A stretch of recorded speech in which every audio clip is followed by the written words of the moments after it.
আমি আমার বন্ধুদের প্ররোচনায় পড়ে জিনার মতো কাজে নিজেকে জড়িয়ে ফেলেছি, নাউজুবিল্লাহ। এখন এই পাপের জন্য খুব অনুশোচনা হচ্ছে।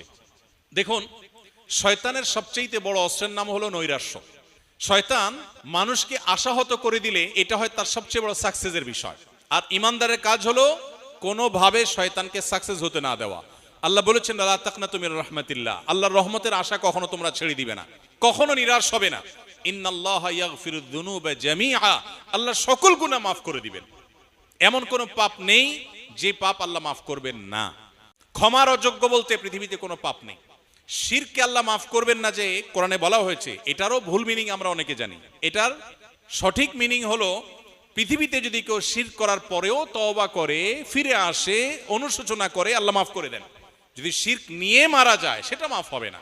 অতএব জেনায় লিপ্ত হয়ে গেছেন কোন তরুণ, নিজের পাপ বুঝতে পেরে আল্লাহর কাছে ক্ষমা প্রার্থনা করেছেন, আর কখনো সে পথে ভুলেও পা মারাবেন না এই মর্মে সংকল্প করেছেন, এই কাজগুলো যদি কেউ করেন আল্লাহ তাআলা নিঃসন্দেহে তার গুনাহ মাফ করবেন।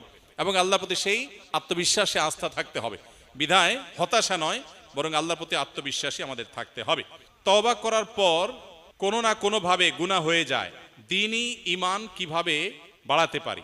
মানুষের দুর্বল ঈমান, এটাকে শক্তিশালী করবার জন্য আমাদের হতাশ হওয়া চলবে না। কুল্লু বনি আদম খাত্তা, নবীজি বলেছেন প্রত্যেক আদম সন্তান, মানুষের প্রত্যেকটা সদস্য অপরাধী।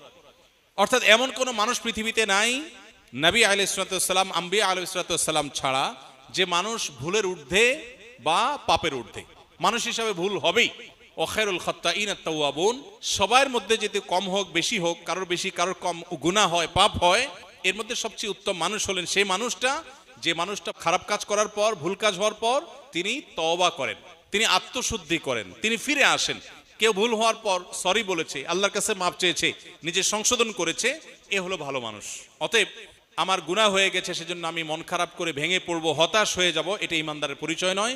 আল্লাহ বলেছেন, ওয়ালা ইয়াইআস মির রাউহিল্লাহি ইল্লাল কওমুল কাফিরুন, আল্লাহর রহমত থেকে অবিশ্বাসী ছাড়া কেউ নিরাশ হতে পারে না। পৃথিবীর উন্নত দেশ, পৃথিবীর সবচেয়ে সুখী দেশের তালিকায় টপ 1, 2, 3, 4 বা টপ 10 এর যে দেশগুলো আছে, এইগুলোতে আত্মহত্যার প্রবণতা ভয়ঙ্কর।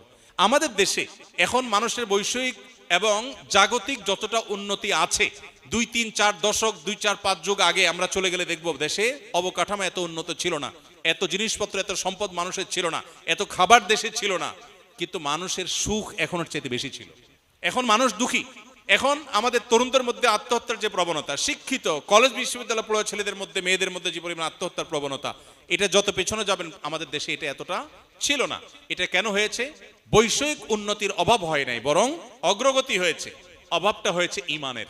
এজন্য আল্লাহ বলেছেন, আল্লাহর রহমতের আশা ছেড়ে দিয়ে এই যে আত্মহত্যার দিকে মানুষ যায়, কেন যায়? কারণ আশা ছেড়ে দিছে, সে মনে করে তার বেঁচে থাকার কোনো মানে নাই। আল্লাহ বলেছেন এটা কাফিরদের মধ্যে হতে পারে, কোনো ঈমানদার আশাহত হতে পারে না। সে দেয়ালে পিঠ থেকে গেলেও বিশ্বাস করবে যে আল্লাহ হেফাজত করবেন। এজন্য আল্লাহর প্রতি বিশ্বাস রাখতে হবে। গুনাহ হয়েছে, আমি আশাহত হব না, আমি আল্লাহর রহমতের প্রতি আশাবাদী থাকবো। আল্লাহ তাআলা আমাকে ক্ষমা করবেন এবং আল্লাহর রহমতের দিকে নিয়ে যাওয়ার তৌফিক দান করবেন। আইভিএফ চিকিৎসা করা ইসলাম সম্মত কিনা? আইভিএফ বা টেস্ট টিউব বেবির যে প্রক্রিয়া বা পদ্ধতি, এটা ইসলাম সম্মত এবং শরিয়া অনুমোদিত হবে তখনই যদি সেখানে কোনো প্রকার হারামের সংশ্লেষ না থাকে। কোনো দম্পতি তারা স্বাভাবিক প্রক্রিয়া যখন সন্তান হয় না, তারা যদি টেস্ট টিউব প্রক্রিয়ায় বেবির বাবা মা হতে চান, শরিয়ার দৃষ্টিকোণ থেকে মৌলিকভাবে সেটা নিষিদ্ধ না। তবে শর্ত হলো সেখানে শরিয়া পরিপন্থী কোনো কিছু হতে পারবে না। যেমন স্বামী এবং স্ত্রী উভয়ের শুক্রাণু ডিম্বাণু কালেক্ট করা হবে। এখানে অন্য কারোর শুক্রাণু ডিম্বাণু কালেক্ট করা হলে সেটা পরিষ্কার জেনা হবে এবং হারাম হবে। এবং এই ডিম্বাণু শুক্রাণু কালেকশন করতে গিয়ে হস্তমৈথুন বা এ জাতীয় কোনো গুনাহের উপর ভরসা করা যাবে না বা গুনার উপর নির্ভর করা যাবে না। বরং স্বামী স্ত্রীর স্বাভাবিক প্রক্রিয়াতে যদি ডিম্বাণু শুক্রাণু কালেক্ট করা হয় সেটা জায়েজ।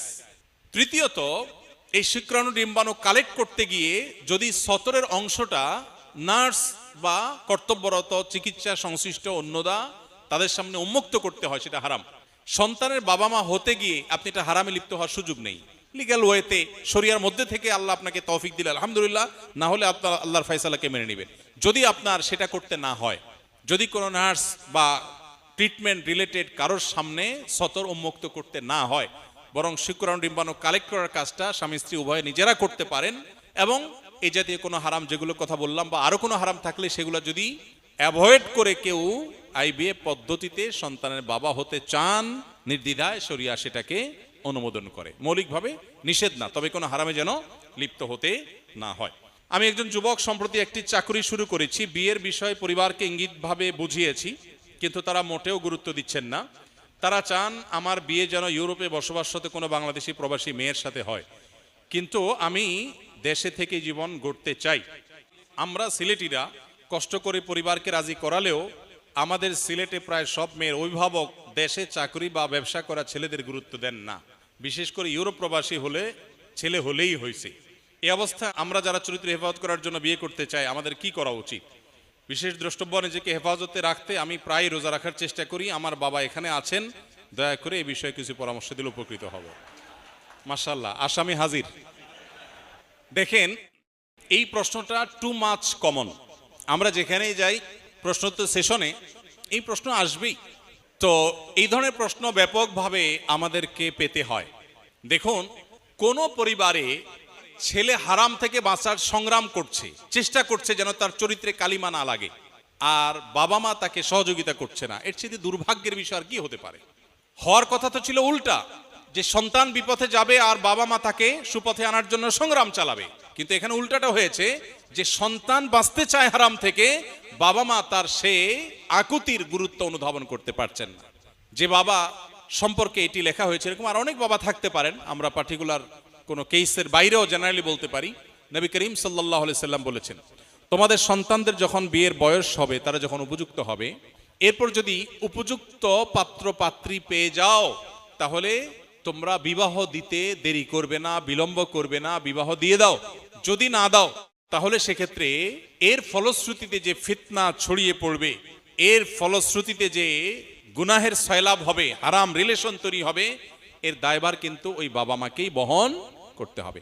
সন্তানের গুনাহ তো হবেই, সে অপরাধে লিপ্ত হওয়ার কারণে, বাবা মার অবহেলার কারণে যে হারাম পর্যন্ত গিয়েছে, গড়িয়েছে, সেটা দায়ভার কিন্তু বাবা মাকে নিতে হবে। এজন্য দায়িত্বশীল বাবা মার পরিচয় আমাদেরকে দিতে হবে। আমরা আমাদের সন্তানদের চরিত্রের মূল্য আমরা বুঝি না। একটা সামাজিক এক ট্যাবু আমাদেরকে আটকে ফেলেছে। বেশিরভাগ ফ্যামিলিতে বাবা মার চিন্তা যে সমাজে মুখ দেখাবার মতো কিছু একটা ছেলেকে করতে হবে, তারপর বিয়ে করাবো। নাম দিয়েছি নিজের পায়ে দাঁড়ানো। আরে সন্তানকে আরেকজনের পায়ে দাঁড়ায় আছে নাকি? নিজের পায়ে তো দাঁড়ায় আছে সে। নিজের পায়ে দাঁড়াবার নাম করে সন্তানকে হাজার হাজার লাখ লাখ টাকা কামানোর আগ পর্যন্ত বিয়ে না দেওয়া, এটা অভিভাবক হিসাবে, একজন মুসলমান হিসাবে সুস্পষ্টভাবে আল্লাহর অবাধ্যতা, আল্লাহ রাসূলের অবাধ্যতা। অতএব কোন রকম মহরের টাকা জোগাড় করে স্ত্রীর ডাল ভাতের টাকা জোগাড় করবার ব্যবস্থা যদি সন্তান করতে পারে, বাবা মার কর্তব্য হয়ে যায় সেই সন্তানকে বিয়ে দেওয়া। শরিয়ার সুস্পষ্ট ফতোয়া শুনেন, কোন বাবা মা যদি শরীয়ী কোনো গ্রহণযোগ্য ওজর ছাড়া নিছক পার্থিব বিষয়ে টাকা পয়সার মোহে পড়ে, সামাজিক ভাবসাবের মধ্যে পড়ে তিনি যদি সন্তানকে বিবাহ বিলম্ব করতে থাকেন এবং বছরকে বছর পিছাতে থাকেন, তাহলে সেক্ষেত্রে সেই বাবা মার অভিভাবকত্ব শরিয়ার দৃষ্টিকোণ থেকে আর থাকে না। তখন সন্তান এলাকার মুরব্বী আলেম ওলামাদের অভিভাবক বানিয়ে বিয়ে করবার অধিকার তার চলে আসে। অতএব এই জঘন্য কাজ থেকে আমাদের বেঁচে থাকার চেষ্টা করতে হবে। মনে রাখবেন, রিজিক দেওয়ার মালিক আল্লাহ তাআলা। আল্লাহ কোরআনে বলেছেন যে আনকিহুল আয়ামা মিনকুম ওয়াস-সালিহিনা মিন ইবাদিকুম ওয়া ইমাইকুম ইন ইয়াকুনু ফুকারা ইউগনিহিমুল্লাহু মিন ফাদলি। যে সমস্ত বাবা মা টাকা পয়সার চিন্তা করে সন্তানের বিবাহ বিলম্ব